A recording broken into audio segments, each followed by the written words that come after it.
घर पछुआरे बामे माली फूल बरिया। राजा बेटा खेलत शिकार है। रूप अनूप देखी मालिन क बेटिया।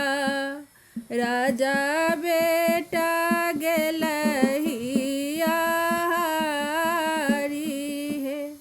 रंग महल बीच राजा के रानी। ताकत कलनी परात है। एते दिन आहे राजा बेटा भोर बिन सरवा। आजू किया बेल एती बेर है।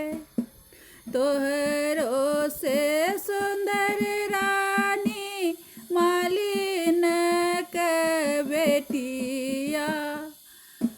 उनके सो जोड़ल सिनेह है। चंपा गमक संग राती जोड़िया।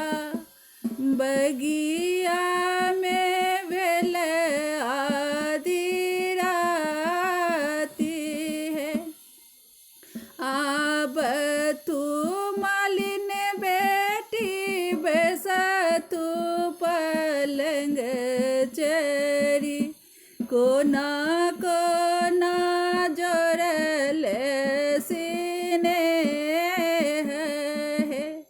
राजा बेटा हंसी देल हमहू बिहुसी देल। नैना सा जोड़ल सिनेह है। एते दिन चलो मालिन बेटी पहुनी पसारी।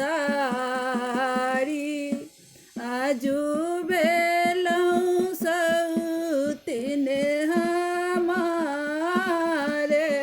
है।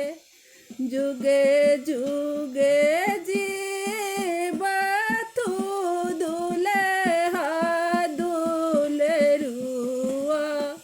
कन्या सुहबे के